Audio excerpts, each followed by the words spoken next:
Hello বন্ধুরা, সবাই কেমন আছেন? আমি কিরণ হ্যালোকে টেক ভিডিওর পক্ষ থেকে জানাচ্ছি আপনাকে স্বাগতম। তো বন্ধুরা, আমি সাধারণত ভিডিও করে থাকি আপনাদেরকে নতুন নতুন ইনফরমেশন দেওয়ার জন্য। তারই ধারাবাহিকতায় আমি নতুন আরেকটি প্রোডাক্ট নিয়ে আসলে আপনাদের সামনে কথা বলতে আসছি, যে ইনফরমেশন দেওয়ার জন্য। তো আসলে আমার যে কাজগুলা, সে ভিডিওগুলা, সেগুলো কিন্তু আসলে ছোট ছোট ইনফরমেশন বেস। তো এই যে অনেক সময় দেখা যায় যে আপনাদের ডাক্তারের কাছে গেছেন, আপনাদের কাছে প্রোডাক্ট লিখছে। তো এই প্রোডাক্টটা কিন্তু অনেক সময় কিন্তু দেখা যায় যে পাওয়া যায় না, বা মোবাইলে সার্চ করেন, সার্চ করে দেখেন যে আসলে এই প্রোডাক্টটা আসলে কেমন বা কি। তো সেই ক্ষেত্রে যাতে আপনাদের ভিডিও পেতে সহজ হয়, তো সেই জন্য কিন্তু আমি এই ভিডিওটা করে থাকি। আসলে আমি যে ভিডিওগুলো করি, তার মূল উদ্দেশ্য হচ্ছে যে আপনারা যে ইনফরমেশনই সার্চ করেন না কেন, যদি আমার ভিডিও দিয়ে তারা বিন্দুমাত্র উপকৃত হন, তাহলেই আমি সার্থক।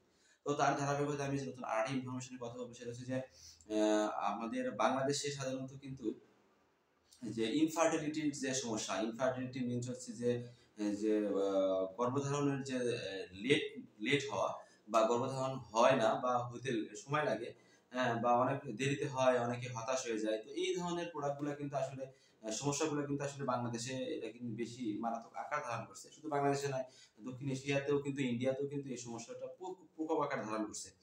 তো এটা কিন্তু আসলে যে প্রবলেম গুলো যে কারণে হয়, সেটা হচ্ছে যে অবেসিটির কারণে হয়, অথবা হচ্ছে যদি আপনি পিল অনেক সময় কিন্তু খায়, যে বাঙালিদের একটা স্বভাব আছে যে এখন বাচ্চা নেবো না, এখন পিল খাই, পরে হয়তো বাচ্চা নেবো। কিন্তু এই যে পিল যে খাওয়াচ্ছেন, যে পিলটা খাচ্ছে যারা, তারা কিন্তু আসলে একটা সময় পরে যা কিন্তু বুঝতে পারে যে আসলে পিলটা খাওয়ার ক্ষতি মানে কতটুকু। সহজে তখন দেখা যায় যে এটা রিকভার হতে সময় লাগে, বাচ্চা সহজে হয় না। তখন কিন্তু আসলে এটা ধৈর্যের একটা যে সীমা, সেটা কিন্তু অতিক্রম হয়ে যায়, এবং অনেকটা ব্যয়বহুল ট্রিটমেন্টে কিন্তু পরিণত হয় তখন। আসলে এই সমস্যাটা কিন্তু বাংলাদেশে অত্যন্ত বেশি, এবং হচ্ছে মারাত্মক আকার ধারণ মানে করছে এটা। তো এই যে এটা এগুলা কিন্তু আসলে ট্রিটমেন্ট কিন্তু অনেকগুলা আছে, অনেক ট্রিটমেন্ট আছে, অনেকগুলা অনেক ভাবে দিয়ে থাকে অনেক। যা দেখবেন যে সকল গাইনি ম্যাডাম গুলো আছে, তারা কিন্তু হচ্ছে বিভিন্ন অ্যাঙ্গিকে ট্রিটমেন্ট করে থাকে, বিভিন্ন ধাপে ধাপে ট্রিটমেন্ট করে থাকে। তো তার এই ট্রিটমেন্টের ভিতরে কিন্তু একটা প্রোডাক্ট তারা সাজেস্ট করে থাকে, তিনারা লেখেন, সেটা হচ্ছে যে যে ডিকায়োনিসিটল, না, অথবা হচ্ছে মায়োনিসিটল। আলাদা আলাদা কিন্তু প্রোডাক্ট এগুলা। তো এই যে প্রোডাক্টগুলা কিন্তু আসলে দেখা যায় যে ২ টা প্রোডাক্ট কিন্তু খেতে হয়। প্রোডাক্ট তো একটা লেখে না। ৪ টা, ৫ টা, বা ৭ টা, ৮ টা, ১০ টা পর্যন্ত প্রোডাক্ট কিন্তু এই ধরনের চলতে থাকে। তো এই প্রোডাক্টগুলা কিন্তু মনে থাকে না। এগুলা খেতে কিন্তু অনেক সমস্যার সম্মুখীন হয়। দেখা যায় যে একটা খাইছে, আরেকটা খেতে মনে নাই।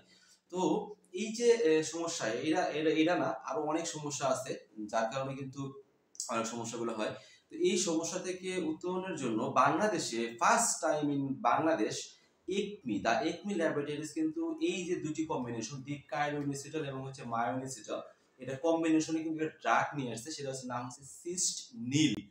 আসলে সিস্ট নীল কেন বলা হচ্ছে, যে সিস্ট যেগুলো হয় সাধারণত, যে বিভিন্ন সময় কিন্তু এই যে সিস্ট আকারে দেখা যায়, যে এন্ডোমেট্রিওসিসের ভিতরে কিন্তু এটা কিন্তু সিস্ট কিন্তু একটা বড় কারণ, যে এই পিসিওএস এর জন্য। পিসিওএস হচ্ছে যে পলিসিস্টিক ওভারিয়ান সিনড্রোম। তো এই যে সিনড্রোম গুলো হয়, যে এইগুলোর কারণে কিন্তু দেখা যায় শুক্রাণু এবং ডিম্বাণু কিন্তু মিলিত হতে পারে না। তো এই যে সিস্টের যে প্রবলেম গুলো হয়, কিন্তু এটাকে কিন্তু যদি থেকে থাকে বা হয়, বা শুরুতে হওয়ার চিন্তা আমরা এরকম দেখা দেয় আলট্রাসোনোগ্রাফে, তো এই তখন কিন্তু এই ডাক্তার ম্যাডাম বা স্যাররা কিন্তু এই প্রোডাক্ট গুলো লিখে থাকে। তো এই প্রোডাক্ট গুলা কিন্তু আসলে পিসিওএস এর জন্য মূলত ব্যবহার করা হয়। পাশাপাশি যদি ইনফার্টিলিটির সমস্যা থাকে, সেটার ক্ষেত্রে কিন্তু এটা কাজ করে। তো দুটি কম্বিনেশন, একটা হচ্ছে পিসিওএস, আর হচ্ছে পিসিওএস উইথ ইনফার্টিলিটি, যে এর সাথে যদি কোনো ইনফার্টিলিটির সমস্যা থাকে, এটার জন্য কিন্তু এই ট্রিটমেন্টের জন্য কিন্তু এই প্রোডাক্টটা ইউজ করে থাকে, ডাক্তাররা দিয়ে থাকে। তো এই প্রোডাক্টটার হচ্ছে এই হচ্ছে বেনিফিট। আর এই প্রোডাক্টটা the Acme laboratories first time নিয়ে আসছে, ফার্স্ট টাইম ইন বাংলাদেশ বলে এই প্রোডাক্টটা কিন্তু মার্কেটজাত করছে।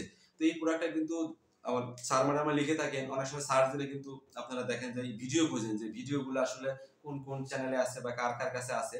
তো এটা জানলে কিন্তু আপনার সহজ হবে যে কোন কারণে এই প্রোডাক্টটা দিল, কেন দিল, বা এই প্রোডাক্টের বেনিফিটটা কি। তো আসলে এই যে আমি ইনফরমেশনটা দিলাম, মূলত এখানে কিন্তু অনেক ইনফরমেশন গ্যাপ থাকতে পারে, বা বৃদ্ধি পেতে পারে, সেটা কিন্তু আমি ক্ষমা চেয়ে নিচ্ছি। এটা পরে যদি কমেন্টে জানা দরকার হয়, সেটা আপনি জানবেন। ডোজেস গাইডলাইন কিন্তু ডাক্তাররা দিয়ে থাকে। ডোজ কিন্তু আসলে আমরা বা আমি বলতে পারি না।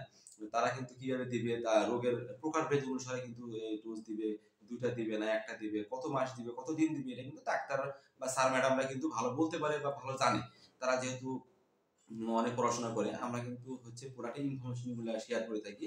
তো বন্ধুরা, আ আমার যদি এই পুরাটা ইনফরমেশন গুলো যদি আপনারা বিন্দুমাত্র উপকৃত হন তাহলে আমি সার্থক। তো বন্ধুরা ভালো থাকবেন। আজকে এই বলে বিদায় নিচ্ছি। হ্যালো টেক বিডি পক্ষ থেকে আমি কিরণ।